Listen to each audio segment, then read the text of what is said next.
السلام علیکم ورحمۃ اللہ وبرکاتہ۔ عزیز طلباء، کیسے ہیں آپ لوگ؟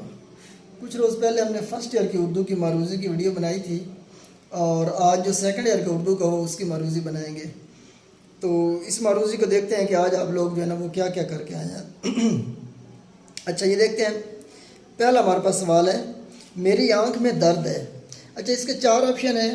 پہلے 3 آپشن میں غلط بولوں گا اور جو آخری آپشن ہوگا نا وہ ٹھیک ہوگا۔ تو آپ لوگوں نے خود ٹیلی کر لینا کہ آج آپ کون سا لگا کے آئے ہیں۔ میری آنکھ میں درد ہے، قواعد کی روح سے یہ جملہ کیا ہے؟ محاورہ ہے، وصفی جملہ ہے، استدراکی جملہ ہے، یا کہ روزمرہ کا جملہ ہے؟ تو محاورہ آپ کو پتہ ہوتا ہے کہ جو حقیقی کے بجائے لفظ مجازی میں استعمال ہو وہ بھی نہیں ہے۔ وصفی وصف جس میں ہو، کوئی خوبی ہو تو یہ بھی نہیں ہے۔ اور استدراکی جس کے اندر کوئی جو ہے نا وہ وجہ بیان کی گئی ہو، کوئی ادراک بیان کیا گیا ہو تو وہ بھی نہیں ہے۔ تو آخری پھر ہمارے پاس جو درست آپشن ہے وہ کون سا ہے؟ روزمرہ، جو عام گفتگو۔ اب یہ عام گفتگو ہے، میری آنکھ میں درد ہے، عام گفتگو ہے۔ دوسرا آپشن ہمارے پاس ہے لفظ تلمی کی زبان کا لفظ ہے۔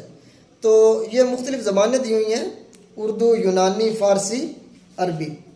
تو تلمی عربی زبان کا لفظ ہے۔ تیسرا ہمارے پاس شعر ہے، وہ معزز تھے زمانے میں مسلمان ہو کر، اور تم خوار ہوئے ہو تارک قرآن ہو کر۔ یہ شعر، اس میں صفت کون سی بیان کی گئی ہے؟ صنعت تکرار، حسن تعلیل، تضمین یا تفریق۔ پہلے یہ چاروں صنعتیں سن لیں کہ یہ ہوتی کیا ہیں۔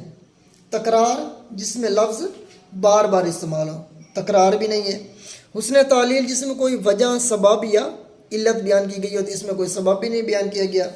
تضمین ہوتی ہے کسی دوسرے شہر کے کلام کو اپنے کلام میں شامل کرنا، اس میں تضمین بھی نہیں ہے۔ اور چوتھا آپشن رہ جاتا ہے صنعت تفریق۔ صنعت تفریق کا مطلب ہوتا ہے 2 چیزوں کے بیچ میں فرق کرنا۔ تو اس میں دیکھو فرق کیا گیا ہے، وہ پرانے مسلمان، وہ معزز تھے زمانے میں مسلمان ہو کر، اور تم خوار ہوئے، اب ان کا موازنہ ان مسلمانوں کے ساتھ۔ تو یہ صنعت تفریق ہے، یعنی 2 کے بیچ میں فرق بیان کیا جا رہا ہے۔ اچھا، چوتھا ہمارے پاس آپشن آ رہا ہے، فعل کی کیفیت یا حالت میں کمی بیشی کرنے والے الفاظ کیا کہلاتے ہیں؟ تو معاون فعل ہو، ایک ہوتا ہے اصل فعل۔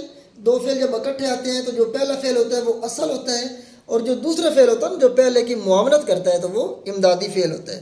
تو یہ کیا کون سا؟ معاون بھی نہیں ہے، متعدی فعل بھی نہیں ہے۔ متعدی فعل وہ ہوتا ہے جو فاعل کے ساتھ ہو، مفعول کی بھی اس میں ضرورت ہوتی ہے، تو یہ متعدی فعل بھی نہیں ہے، اور اصل فعل بھی نہیں ہے۔ اور آخری آپشن ہمارے پاس بچ جاتا ہے متعلق فعل، یعنی فعل کے بارے میں کوئی خبر دینا۔ جیسے دیکھو اس سے ادھر ہمارے پاس آپشن آ رہی ہے، ہمارے پاس اسٹیٹمنٹ ہو، فعل کی کیفیت یا حالت، جو کیفیت یا حالت کے بارے میں ہو اس کو متعلق فعل کہتے ہیں۔ متعلق فعل اس کا ٹھیک ہے۔ اتنا بڑا عالم اور اس قدر سنگ دل، یہ کون سا جملہ ہے؟ یہ سببی جملہ ہے۔ سببی جملہ بنا ہے سبب بیان کرنے سے، میں اس سے نہیں بولتا یا میں اس سے ناراض ہوں کیونکہ وہ جھوٹ بولتا ہے۔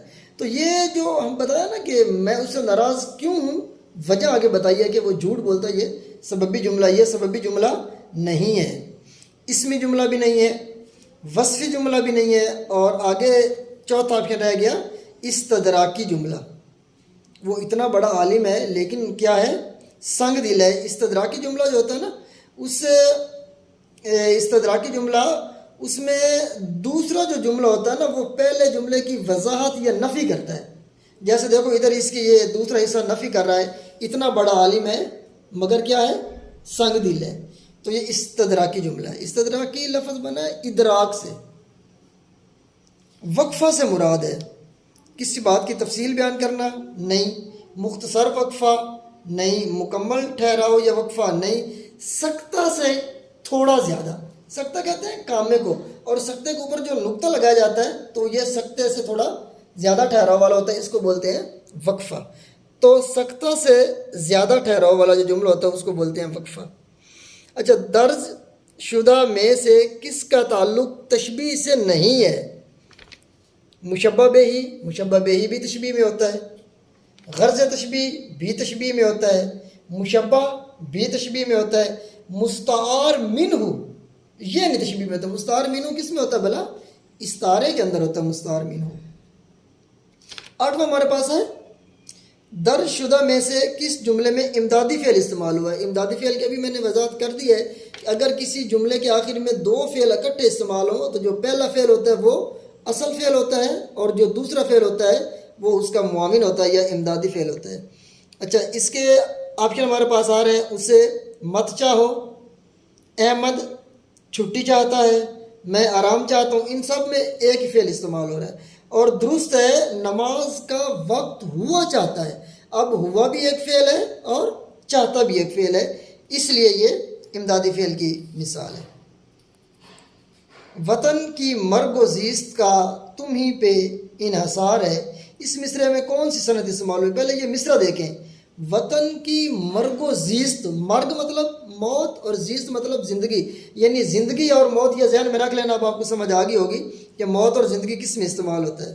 صنعت تجنیس محرف نہیں، صنعت حسن تعلیل، حسن تعلیل جس میں کوئی علت بیان کی گئی ہو، کوئی وجہ بیان کی گئی ہو. اور صنعت تجنیس محرف وہ ہوتا ہے جس میں لفظ زیر زبر سے الٹ جاتے ہیں. جیسے لفظ رہا ہے نا، رے الف ہا رہا، اور اس رے کے نیچے اگر آپ زیر لگا دیں تو وہ کیا بن جائے گا؟ رہا. رہا رہا الٹ ہو گیا نا. اسی طرح شیر، شین یہ رے شیر، اور اسی شین کے نیچے اگر آپ زیر لگا دیں تو وہ شیر بن جائے گا. تو یہ ہمارے پاس ہوتا ہے تجنیس محرف، یہ بھی نہیں ہے. اور صنعت تفریح کا بھی اوپر ہم نے اقبال کا شعر پڑھا ہے، یہ بھی نہیں ہے. تو باقی ابھی جو میں نے بتایا کہ زیست اور مرگ، زیست زندگی اور مرگ موت، تو اس کے اندر صنعت تضاد ہے. تضاد کا معنی کیا ہوتا ہے؟ الٹ. وہ نہ صرف امیر ہے ڈیش سخی بھی ہے، حرف کون سا ہے؟ تو یہ تو بالکل آسان ہے کہ وہ نہ صرف امیر ہے بلکہ سخی بھی ہے. اس میں بلکہ لفظ لگے گا، بلکہ درست ہے. اور باقی جو لفظ دیے گئے ہیں وہ سارے غلط ہیں، یعنی چونکا، اگرچہ، جو، یہ نہیں آئے گا. اوقاف وقف کی جمع ہے اور اس کے معنی کیا ہے؟ اس کو بھی بتانے کی ضرورت نہیں. باقی آپشن اس کا ایک جو درست آپشن ہے وہ ہے الگ کی ہوئی چیز کو ہم کیا بولتے ہیں؟ وقف کی ہوئی. اوقاف وقف کی جمع ہے، رموز و اوقاف جیسے ہوتا ہے. زمینوں، مکینوں، مہینوں، یہ تین کس چیز کی مثال ہے؟ دیکھو تینوں کی آواز مل رہی ہے، مکینوں، زمینوں، مہینوں. تو جن کی آواز ایک جیسی ان کو کیا بولتے ہیں؟ مکفہ. کافیے والے جن کی ایک جیسی آواز ہو، یعنی مردف نہیں ہم کہہ سکتے کیونکہ مردف تو ردیف سے بنا ہے نا، اس میں ردیف کی بات نہیں ہے. اچھا 13واں ہمارے پاس ہے قواعد کی روح سے درست جملہ کون سا ہے؟ نئی لغت چھپ گیا. اب لغت مونس ہے نا، تو مونس کے ساتھ گیا تو غلط آ گیا. نئی لغت چھپ گیا بھی غلط ہو گیا. نئی لغت چھپ گئے بھی غلط ہو گیا. نئی لغت چھپ گئیں جمع ہے، یہ بھی غلط ہو گیا. نئی لغت چھپ گئی، لغت بھی مذکر اور اس کے اینڈ پہ جو فاعل آ رہا ہے، فعل آ رہا ہے، وہ بھی مذکر، گئی. جو اپنے حقیقی معنوں کے بجائے مجازی معنوں میں اس طرح استعمال ہو کہ تشبیہ کے علاوہ کوئی تعلق ہو. ابھی ہم نے پڑھا تھا کہ حقیقی اور مجازی معنوں کے بیچ میں اگر تشبیہ کا تعلق ہو تو اس کو ہم بولتے ہیں استعارہ. اگر حقیقی اور مجازی معنوں کے بیچ میں تشبیہ کے علاوہ کوئی تعلق ہو، اس کے علاوہ بلا کون سے تعلق ہوتے ہیں؟ کل کہہ کے جز، جز کہہ کے کل مراد، سبب، مسبب، سبب، ظرف، مظروف، یہ کس میں ساری چیزیں آتی ہیں؟ مجاز مرسل میں آتی ہیں. تو اس کا درست آپشن ہے مجاز مرسل، یعنی استعارہ کنایہ تشبیہ نہیں ہے. عادل سعودی عرب پہنچ گیا جملے میں موجود اصل فعل کی نشاندہی. یہ ابھی ہم نے پیچھے پڑھا ہے کہ اصل فعل کون سا ہوتا ہے اور امدادی فعل کون سا ہوتا ہے. یہ دو فعل اکٹھے آ رہے ہیں، عادل اور سعودی عرب پہنچ گیا. ایک پہنچ آ رہا ہے امدادی فعل اور دوسرا گیا. جو پہلے آ رہا ہے پہنچ وہ اصل فعل ہے اور جو بعد میں آ رہا ہے گیا وہ امدادی فعل ہے. تو انہوں نے اصل فعل پوچھا ہے، گیا درست ہے اس کا آپشن، اور سوری پہنچ اس کا درست آپشن ہے. گیا بعد میں آ رہا ہے وہ امدادی فعل ہے. کلام میں کسی چیز کا ذکر کرنا پھر اس کی مناسبت سے دوسری چیزوں کا ذکر لانا، تو اس کو کیا کہتے ہیں؟ اس کو میرۃ النظیر کہتے ہیں. یہ میرۃ النظیر کی ڈیفینیشن ہے.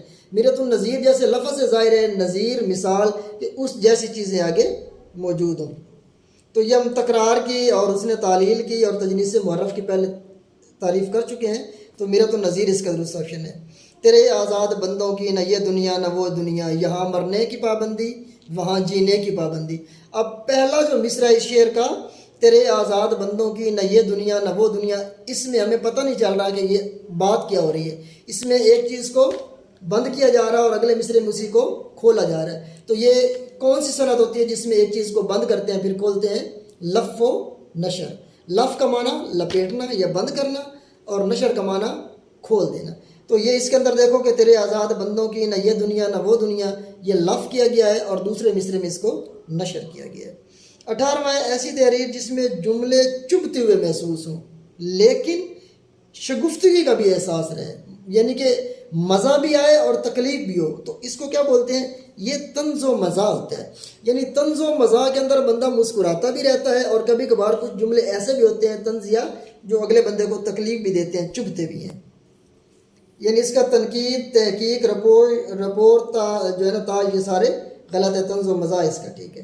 اچھا سیکنڈ لاسٹ ہمارے پاس آ رہا ہے غزل میں مطلع کے بعد آنے والے شعر کو کیا کہتے ہیں؟ مطلع ہو گیا پہلا شعر، اگر دوسرا شعر بھی ہم قافیہ ہو ہم ردیف ہو تو اس کو مطلع ثانی کہتے ہیں. اسی طرح تیسرا بھی اگر ہم قافیہ ہم ردیف ہو تو اس کو مطلع ثالث کہتے ہیں. لیکن انہوں نے کیا دیا ہے کہ مطلع کے جو بعد شعر آتا ہے، تو مطلع کے جو بعد شعر آتا ہے اس کو ہم کیا بولتے ہیں؟ اس کو حسن مطلع کہتے ہیں.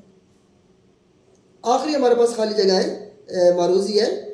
کنایا کی کون سی قسم فوراً سمجھ میں نہیں آتی بلکہ اس کو سمجھنے کے لیے سوچو بچار. کنایا کی ہوتی ہیں دو قسمیں، کون کون سی؟ کنایا قریب اور کنایا بعید.